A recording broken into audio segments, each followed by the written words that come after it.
कलियुगामध्ये काम होणार दादा.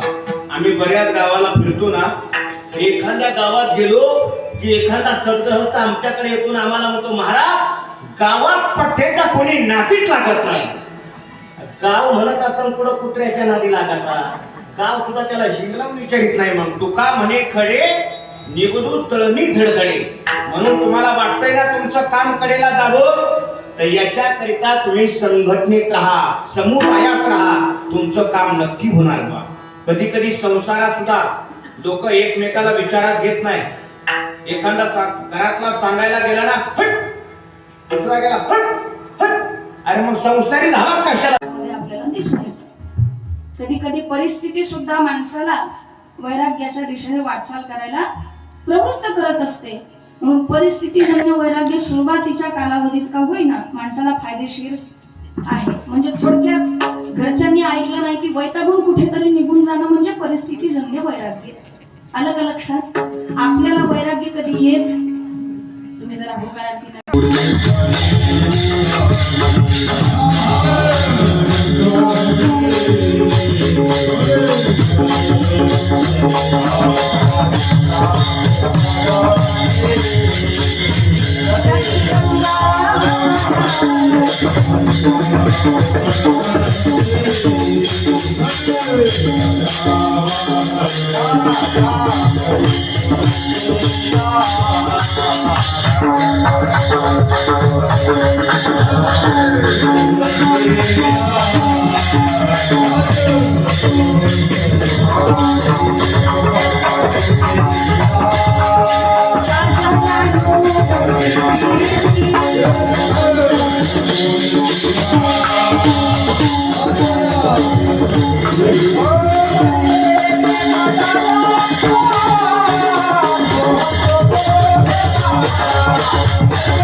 त्या पोखरणी नदी गंगा वाहती. आता हे वर्णन करण्याचं काय कारण?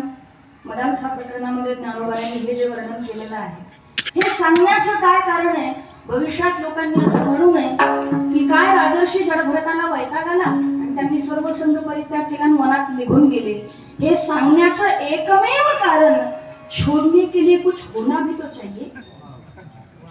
जे लोक म्हणतात मी हे सोडलं मी ते सोडलं, त्याला एकच विचारायचं, मैंने ये छोड़ा मैंने वो छोड़ा, इसको क्यों नहीं छोड़ा? विचारायचं. कारण कधी कधी माणसाला त्यागाचा सुद्धा अहंकार होतो आणि ही वास्तविकता माय बापांनी. म्हणजे यामध्ये सगळीच माणसं येतात असं मला म्हणायचं नाही. पुन्हा महात्म्याचा साधूचा आपल्याला अनादर करायचा नाही, पण हे वर्णन एवढं विस्तृतपणे करण्याचं काय कारण असेल मला सांगा. विषय एकच जो सोडून आलाय त्याचा त्याग जरा त्याग म्हणावा. इथे थोडं सुद्धा आपल्याकडे म्हणून म्हटलं जातं पहिले हासिल करो बाद में छोड़ो. और जहां हो ना कहीं भागो नहीं, बस जहां हो वही जागो. जागो म्हणजे झोपेतून नाही, जागो म्हणजे भीतर से जागो. आणि कदाचित त्यामुळेच तुकोबाराय म्हणतात मज निरंतर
नामदेवराय वर्णन करतात, भगवंताने चोखोबारायांच्या पत्नीचं बाळंतपण करावं. काय करावं? चोखोबाची बहीण झाला शारंगधर वहिनी उघडादार हाका मारी ही देवाची भक्त वत्सल. चोखोबारायांची पत्नी सोयराबाई नाव होतं. गर्भवती होती. 9 महिने पूर्ण होणार होते, बाळाचा जन्म होणार. एके दिवशी चोखोबारायांना म्हणते, स्वामी 9 महिने आता पूर्ण होतील, आपल्या बाळाचा जन्म होईल, माझ्या जवळ एखादी स्त्री असावी, माझी सेवा शुश्रूषा करण्यासाठी एखादी स्त्री माझ्या जवळ असावी. परक्याला बोलवण्यापेक्षा, दुसऱ्या कोणत्या बाईला बोलवण्यापेक्षा तुम्ही माझ्या नणंदबाईला घेऊन या. नाव होतं बहिणीचं निर्मला. काय नाव होतं? निर्मलेच्या गावीचं. आणि त्यांच्या ताईच्या गावाला जाऊन तुम्ही तुमच्या बहिणीला घेऊन या. आई कोणी या चोखा करीत विचार, कोणी आई सागोर वागवावा. नपुसता गेला बहिणीची या गावा, आनंदे केशवा आळवीत. चोखोबाराय निघाले, होकार दिला, ठीक आहे जातो, घेऊन येतो. निघाले, पण पायाला वळण पडलेलं होतं. कशाचं? पंढरपूरला जाण्याचं. पडले वळण, चांगलं वळण पडलेलं होतं. म्हणजे मला काय बोलायचं हे सांगायची पण गरज नाही, तुमचे चेहरेच सांगतात. म्हणजे तुम्ही हास्य करून सांगून दिलं की आमचे वळण काही चांगले. हे 3 कारण असल्यामुळे तुकोबाराय म्हणतात, आम्हाला आम्हा विष्णुदासा सुलभ होतो. विठ्ठल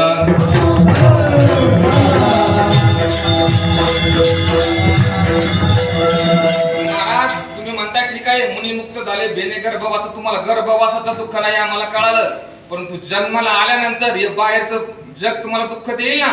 महाराज म्हणतात, अरे नाही, कारण हा सगळा संसार चालू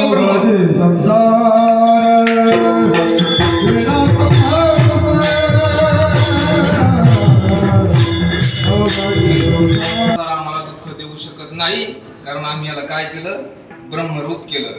ऐका, एक दही नावाचा पदार्थ आहे, त्याचं जर घुसळण केलं तर एका साईडला निघतं ताक आणि दुसऱ्या साईडला निघतं लोणी. त्या दोन्हीचा गुणधर्म असा आहे, माणसाच्या शरीरात जास्त लोणी केलं की माणसाला मस्ती येते, आणि जास्त ताक गेलं की मग माणसाला सुस्ती येते. जास्त लोणी केलं की मस्ती येते, आणि जास्त त्याचा अर्थ आहे का? तसा अर्थ नाही. विठ्ठल काही नाही होत. ते सलाईन मध्ये किंवा इंजेक्शन मध्ये ते इंजेक्शन सोडतात ना, कोणतं पण काय म्हणते, चांगली भूल आहे तुम्हाला, पण तू लक्षात ठेवा की भूल उतरणार आहे बरं काही. ही भूल एक ना एक दिवशी उतरणारे आहे, लक्षात ठेवा. म्हातारे माणसं आम्हाला काही भेटतात ना, ते म्हणतात, आम्ही त्याला सांगतो, अरे बाबा करत केव्हाच नव्हतं, पण तुला भूल बसली होती ना. हो, म्हणजे महाराज म्हणतात, हा संसार याचे 6 विकार सांगितलेत. अस्ति, जायते, वर्धते, विपरिणमते, अपक्षीयते, विनश्यते. हे 6 विकार आहेत ना.